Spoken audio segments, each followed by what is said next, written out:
शं वरुणः शन्नो भवत्पर्यमा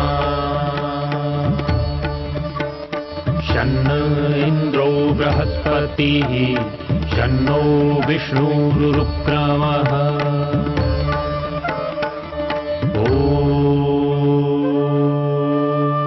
शान्ति शान्ति शान्तिः।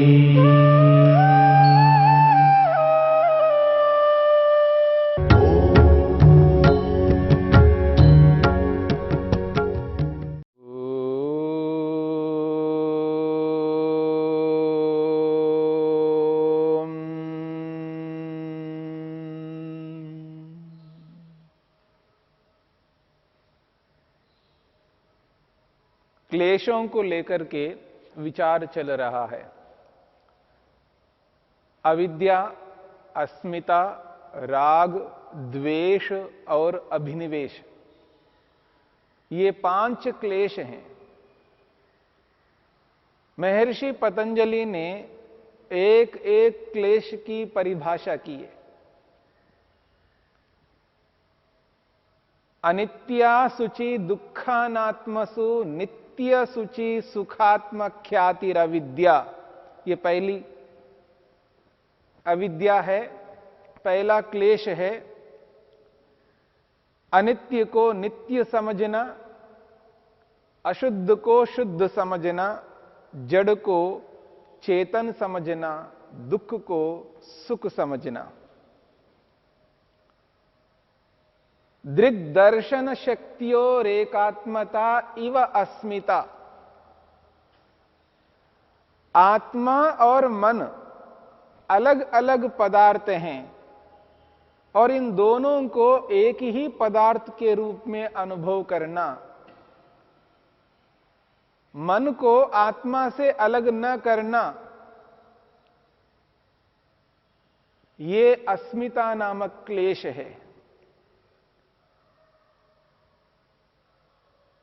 जब व्यक्ति सुख लेता है और उस सुख की जो छाप पड़ती है, उस छाप के कारण पुनः दोबारा उस सुख को प्राप्त करने की जो इच्छा मन के अंदर उत्पन्न होती है, उसको कहते हैं राग, सुखानुशयी रागः। ठीक इसके विपरीत जब कभी भी व्यक्ति दुख अनुभव करता है, उस दुख की छाप पड़ती है, जिसे संस्कार कहते हैं।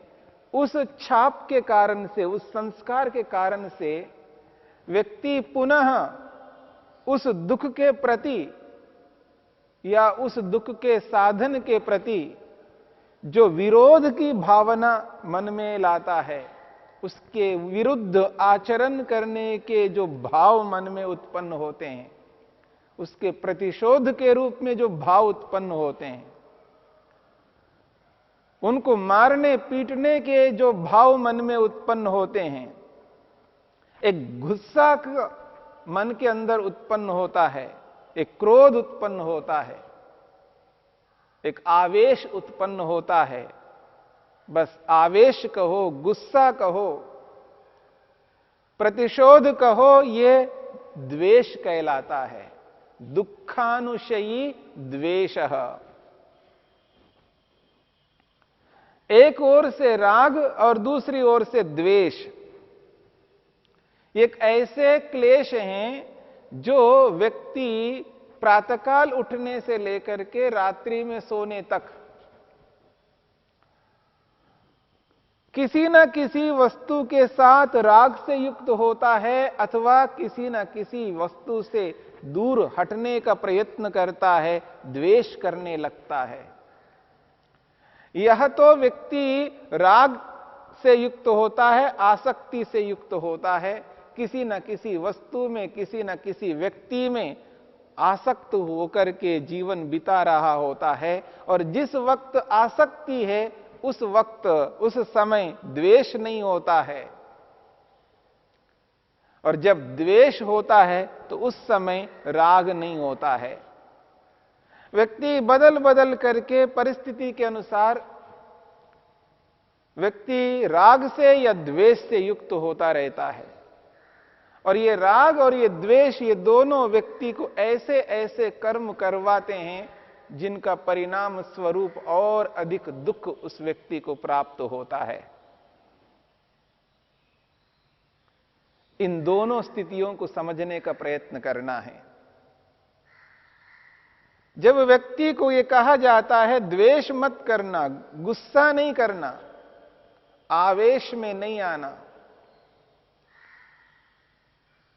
क्रोध हानिकारक है, क्रोध नहीं करना, तो व्यक्ति को समझ में नहीं आता है। और विशेषकर जब व्यक्ति अधिकारी बन करके अपने निकटस्थ व्यक्तियों से कार्य करवाता हो, उस स्थिति में व्यक्ति इस क्रोध को अपने जीवन में स्थापित करता है, क्रोध से युक्त होता है। अधिकार की भावना से व्यक्ति के मन में आवेश उत्पन्न होता है और उस आवेश के कारण से, उस क्रोध के कारण से वो ऐसा बोल देता है जो नहीं बोलना चाहिए। जब उसे कहा जाता है ऐसा क्रोध नहीं करना है, तो व्यक्ति कहता है अगर मैं क्रोध नहीं करूंगा तो सामने वाला व्यक्ति काम नहीं करेगा, क्रोध तो करना ही होगा। यानी क्रोध करना आवश्यक मानता है। और ये जो क्रोध है यही तो अविद्या है, ये अविद्या का स्वरूप है, अविद्या का एक विभाग है जिसमें मिथ्या ज्ञान है। मेरी इस बात को समझने का प्रयत्न करना। ये जो क्रोध आता है, ये जो व्यक्ति गुस्सा करता है, क्यों करता है?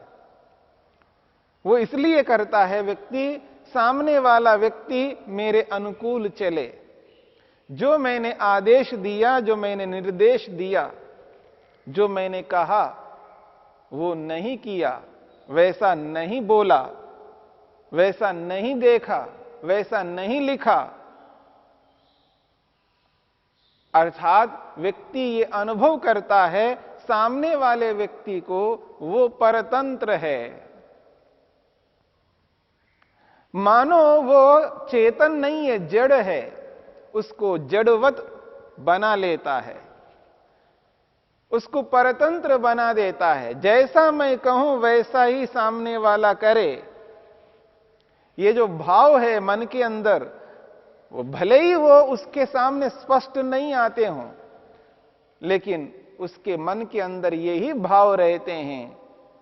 इसी कारण से जब अपने अनुकूल सामने वाला नहीं करता है तो व्यक्ति को क्रोध आता है। इसके पीछे अविद्या है। क्यों? सामने वाला व्यक्ति स्वतंत्र भी तो है, उसकी अपनी इच्छा भी तो होगी। यद्यपि वो मेरे अधीनस्थ है तो भी उसकी अपनी भी एक इच्छा है, वो स्वतंत्र है, वो चेतन वस्तु है। स्वतंत्र व्यक्ति को अपनी इच्छा के अनुरूप सर्वथा नहीं चला सकते। कारण यह है कि वह स्वतंत्र है, और जिसकी स्वतंत्रता होती है उसकी स्वतंत्रता को कोई भी छीन नहीं सकता। मेरी इस बात को समझने का प्रयत्न करना। जिसकी स्वतंत्रता होती है, जो चेतन वस्तु है, उसकी स्वतंत्रता को कोई भी छीन नहीं सकता। उसका स्वभाव है स्वतंत्र रहना। ऐसी स्थिति में सामने वाले व्यक्ति को जब हम स्वतंत्र अनुभव करते हैं तब हमें क्रोध नहीं आएगा। हां, कार्य करवाना है, काम करवाना है, जब तक वो व्यक्ति नहीं करेगा तब तक ऐसा कोई ना कोई उपाय, कोई ना कोई ऐसी परिस्थिति उत्पन्न करके उससे काम करवाना है, पर क्रोध नहीं कर सकते। तो व्यक्ति कहता है क्रोध नहीं करेंगे तो व्यक्ति काम नहीं करेगा। तो उसके लिए एक बात समझने की चेष्टा करनी है। अविद्या से ग्रस्त होकर के आवेश में नहीं आना है, पर ऊंचे स्वर से उस व्यक्ति को बोला जा सकता है। होश में रहते हुए उस व्यक्ति को कुछ कहा जा सकता है, उसको डराया जा सकता है ताकि वो कार्य संपन्न हो सके। मन में गलत भाव न रखते हुए, गलत भावना मन में उत्पन्न न करते हुए, स्वयं को स्वयं की स्थिति में रखते हुए, विचलित न होते हुए उस व्यक्ति को ऊंचे स्वर से बोला जा सकता है, बोला जाना चाहिए जहां आवश्यकता है, पर अंदर क्रोध नहीं होना चाहिए। क्या ऐसा संभव है? बहुत संभव है। नाटक करने वाले जब नाटक करते हैं और जहां क्रोध करने का अवसर आता है, वहां क्रोध जो किया जाता है वहां पर वो नाटक है। वास्तव में वो गुस्सा नहीं कर रहे होते हैं, क्रोध नहीं कर रहे होते हैं, लेकिन सामने वाले को दिखता है कि ये तो क्रोध कर रहा है। जब किसी सीरियल में, किसी पिक्चर में कोई व्यक्ति गुस्सा करता है, क्रोध करता है, तो ऐसा लगता है कि वास्तव में ये गुस्सा कर रहा है, क्रोध कर रहा है, पर वो होता नहीं है, वो नाटक है।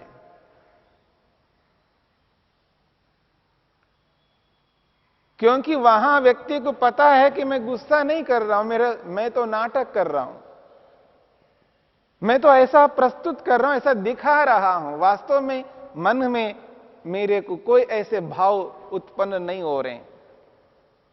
लेकिन नाटक में जिस प्रकार से व्यक्ति क्रोध दिखाता है, वहां वास्तव में क्रोध नहीं होता है।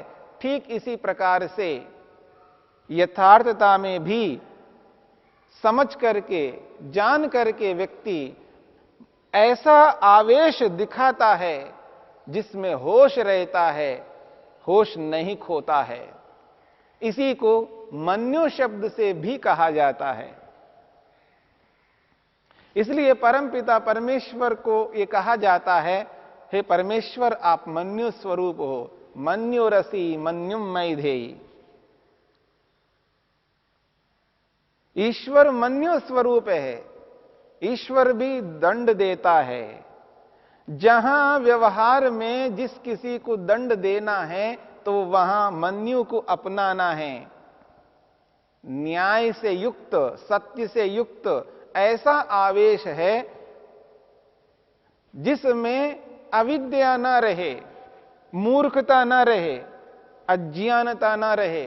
तब उस स्थिति में व्यक्ति वहां ऊंचे स्वर से बोल करके भी सामने वाले को भय दिखा करके, दंड का भय दिखा करके उस व्यक्ति से उचित कार्य करवा सकता है।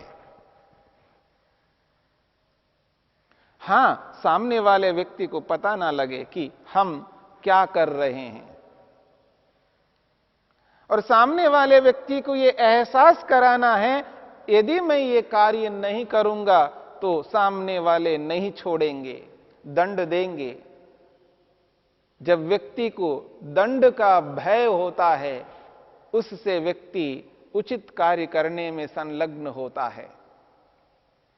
इसलिए इस बात को समझने की चेष्टा करनी है, बिना क्रोध के, बिना द्वेष के हम सामने वालों से कार्य करा सकते हैं।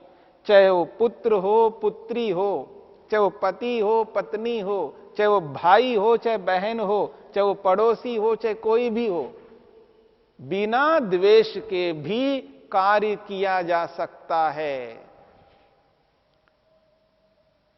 अविद्या मन में नहीं हो, मूर्खता ना हो, यह समझ करके चलना है मैं सामने वाले व्यक्ति को कितना ही भय दिखा रहा हूं, और यदि उस भय को वो अपना करके उचित करता है तो बहुत अच्छा है, यदि वो ऐसा नहीं करता है तो वो स्वतंत्र है, उसकी स्वतंत्रता को मैं छीन नहीं सकता।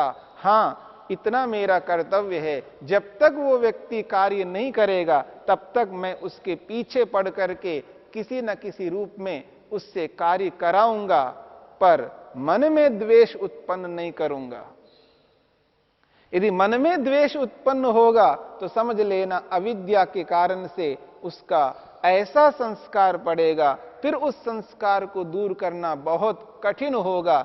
फिर वही संस्कार दोबारा द्वेष को उत्पन्न करेगा, फिर उस द्वेष से फिर संस्कार उत्पन्न होगा, फिर उस संस्कार से फिर द्वेष होगा, और ये परंपरा चलती रहेगी। उस द्वेष का ही अभ्यास करते रहेंगे, द्वेष को रोकने का अभ्यास नहीं हो पाएगा।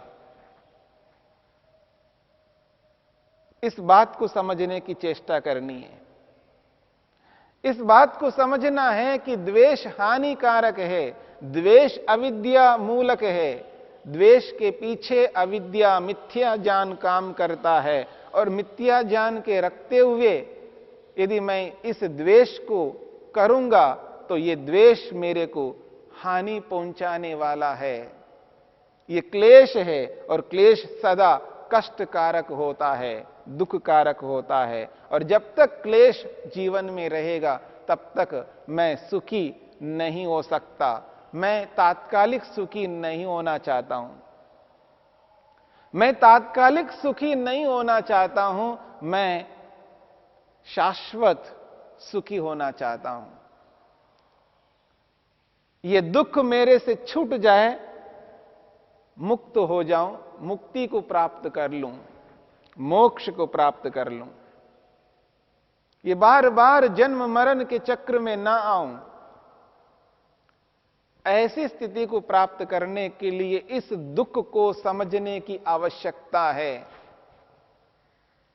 दुख और दुख के जितने भी साधन हैं, उन साधनों के प्रति यदि मैं द्वेष करूंगा तो समझना कि वो द्वेष मेरे को ऐसे ऐसे कर्मों को कराने वाला होगा, उन कर्मों से मैं मुक्त नहीं हो पाऊंगा, और वही कर्म मेरे को बंधन को देने वाले हैं, जन्म और मृत्यु को देने वाले कर्म हैं। द्वेष से युक्त होकर के मैं उचित कर्म नहीं कर सकता। द्वेष से युक्त होकर के मैं पुण्य कर्म नहीं कर पाऊंगा। ऐसा पुण्य कर्म जो निष्काम कर्म कहलाता है और जिसका परिणाम मुझे मोक्ष मिलेगा, वो मोक्ष वाले निष्काम कर्म इस द्वेष से युक्त होकर के नहीं कर सकता। इसलिए द्वेष से कभी मैं अपने प्रयोजन को पूरा नहीं कर सकता, और लौकिक छोटे मोटे प्रयोजनों को पूरा करने मात्र से मेरा अंतिम लक्ष्य पूरा नहीं हो सकता, मैं कृतकृत्य नहीं बन सकता। इस बात को समझ करके जब व्यक्ति द्वेष को देखने लगता है तो उस द्वेष को रोकने की इच्छा उत्पन्न होगी, और उस इच्छा से व्यक्ति तप स्वाध्याय ईश्वर प्रणिधान के माध्यम से उस द्वेष को रोके रखता है, उसको कमजोर करता रहता है, उसको तनु कर करके ऐसी स्थिति में पहुंचा देता है जिसके कारण से वो अब आगे जाकर के मन में द्वेष उत्पन्न नहीं होगा। इसलिए द्वेष को समझना है और इस द्वेष को रोकना है। यही अविद्या का एक चौथा स्वरूप है, चौथा क्लेश है, जो दुख के पीछे पीछे चलने वाला एक ऐसा प्रतिशोध है जिसको द्वेष के नाम से कहा जा रहा है।